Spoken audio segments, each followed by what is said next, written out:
2 semaines, 4 semaines ou 14 semaines, tout dépend de chaque point de vue. Le congé paternité divise en tout cas la Suisse.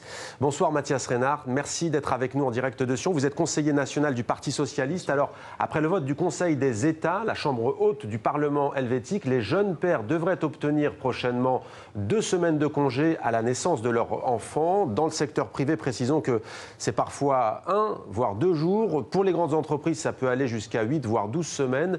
Vous, que prenez-vous au juste en la matière ? Alors en effet, nous sommes le dernier pays d'Europe à n'avoir ni congé paternité ni congé parental. La Suisse a un gros retard en termes de politique familiale. Alors on se bat avec une initiative populaire. Vous savez que nous avons le droit d'initiative populaire en Suisse. On se bat pour une initiative pour 4 semaines de congé paternité. Il y a une proposition de 2 semaines au Parlement. Et moi, ma proposition, c'est 38 semaines de congé parental. On maintient les 14 semaines à la mère. On donne 14 semaines au père et on donne 10 semaines à se partager entre les deux. Même avec ce modèle, on resterait en dessous de la moyenne de l'OCDE.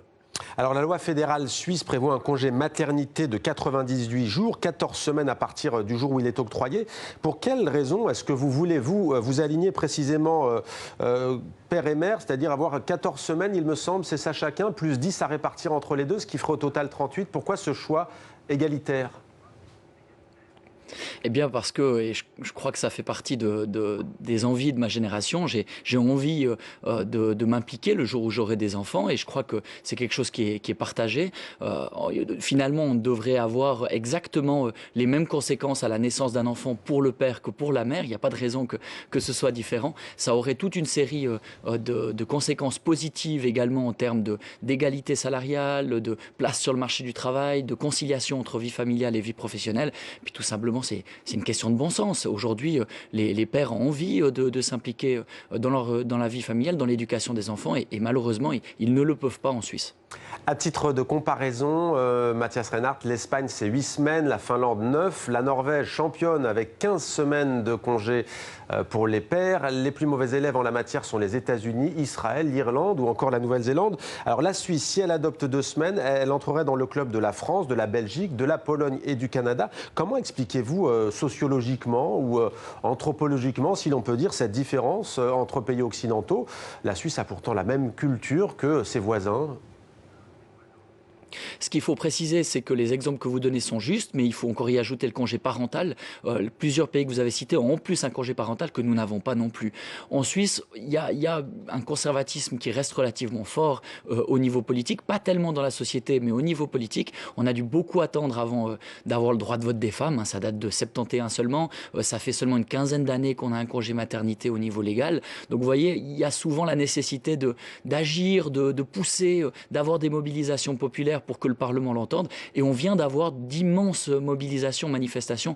Un demi-million de personnes pour la Suisse, c'est énorme, se sont rendues dans les rues pour demander davantage d'égalité entre femmes et hommes. Et une des revendications, justement, c'était un congé paternité, un congé parental, une meilleure conciliation entre vie familiale et vie professionnelle, permettre aux hommes de s'impliquer aussi dans la vie familiale et l'éducation des enfants et permettre aux femmes de pouvoir revenir plus facilement petit à petit dans le marché du travail. Mathias Reinhardt, on profite de votre présence avec nous en direct ce soir pour dire un mot de la 45e session de l'Assemblée des parlementaires francophones. Ce sera à Abidjan du 5 au 9 juillet. Coup d'envoi donc vendredi après-demain. Qu'allez-vous apporter à cette Assemblée, à cette session ?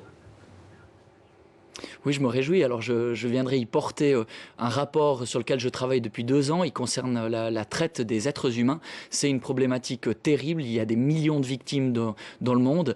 Tous les pays sont concernés, y compris les pays les plus riches où on n'imagine pas avoir ce genre de phénomène. En fait, ils sont bien concernés. Et c'est des victimes qui sont souvent silencieuses, qui sont exploitées soit sexuellement, soit de l'exploitation de la force du travail. Et pour l'instant, la plupart des pays restent assez timides et prennent peu de mesures. Et on va essayer de faire un petit peu bouger les choses avec cette Assemblée parlementaire de la francophonie et c'est vraiment une cause qui me tient à cœur. Merci beaucoup Mathias Reinhardt d'avoir été avec nous en direct de Sion en Suisse. Merci à vous.